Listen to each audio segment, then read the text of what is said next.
Picture this. You're sitting alone, staring at your phone, your heart aching after a breakup.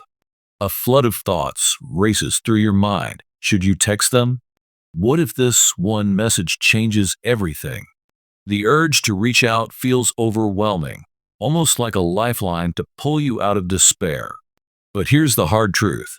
That text you're so desperate to send could backfire, pushing your ex further away. In this video, we're breaking down why texting your ex can be one of the worst moves after a breakup, and how giving space might be your best chance at reconciliation. If you've ever felt lost, confused, or desperate in the aftermath of a breakup, stick around, this is for you. Don't text your ex after a breakup. The first and most crucial step is simple. Don't text your ex. It's natural to want to fix things, or at least get closure, but sending texts immediately after a breakup often works against you. Why? Because it doesn't give your ex the time or space to process the breakup fully. Repeatedly reaching out only shows desperation and poor emotional control, which aren't attractive traits. When you keep messaging, you're essentially telling your ex that you can't handle their decision, making them more confident in it. Worse, it creates emotional clutter, preventing either of you from gaining the clarity needed to figure out if reconciling is even possible. If you're tempted to text, remember this: silence speaks volumes. Let your actions, not your words, demonstrate your respect for the breakup. The importance of space. After a breakup, giving your ex space isn't just polite, it's essential. Space allows your ex to miss you and truly experience life without you. If you're constantly texting, calling, or lurking on their social media, they won't have the chance to feel the natural void your absence creates. This void is important because it forces them to evaluate their feelings, and it gives them the opportunity to remember the positive aspects of the relationship. Without space, they might only associate you with the drama and pain of the breakup. Think about it this way. Absence makes the heart grow fonder, but only if you allow it. By stepping back, you're respecting their decision and giving both of you a chance to reflect, which can ultimately pave the way for a healthier reunion if it's meant to be. Why over-communicating is detrimental. Over-communicating after a breakup might feel like you're fighting for your relationship, but it usually does more harm than good. Constant texts, calls, or attempts to check in give your ex the best of both worlds. They get the emotional safety of knowing you're still there without the commitment of being in a relationship. This dynamic often makes them less likely to come back because they don't feel the consequences of the breakup. Worse, it can make you look selfish and immature, as though you're disregarding their need for space. Nobody wants to feel pressured or manipulated into reconciling. If anything, over-communication can reinforce their decision to stay apart. Instead, focus on restraint and self-respect.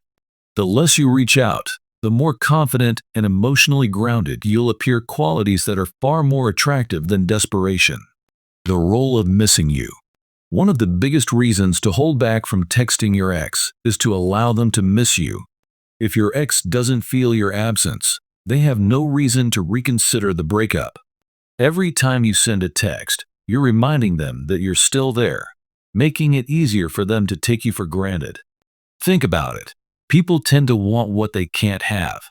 By giving them space and staying out of contact, you're creating a sense of mystery and scarcity. This doesn't mean playing games, it's about letting them feel the natural void left behind. On the flip side, if they associate the breakup with you over pursuing or acting out of desperation, it makes reconciling far less appealing. Let time work in your favor. Your absence can be a powerful tool for rebuilding attraction and respect. How to handle initial mistakes. If you've already made the mistake of over-communicating after the breakup, don't panic. You can still turn things around, but it requires a reset. The best way to do this is to send one sincere, respectful text to acknowledge your mistakes and then go silent. For example, "I'm sorry for how I responded to the news of you wanting to break up. I respect your decision, and I should not have acted that way. I wish you the best. This kind of message shows maturity and self-awareness.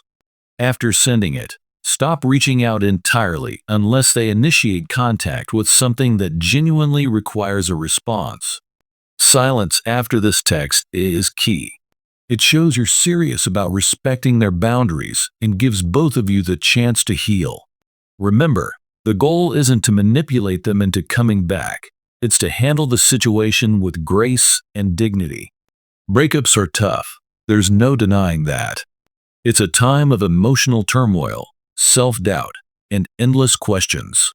But how you handle yourself during this period can make all the difference. By resisting the urge to text your ex, giving them space, and focusing on becoming a better version of yourself, you're not just improving your chances of reconciliation, you're setting yourself up for a healthier, stronger future, no matter the outcome. Remember, the goal isn't to win your ex back with tricks or manipulation. It's about respecting their decision, rebuilding your confidence, and letting them see the value you bring to the table. If they come back, it will be because they genuinely want to, not because you chase them into it. Thanks for watching, and don't forget to like, subscribe, and share this video with someone who might need it. Until next time, take care of yourself, you're worth it.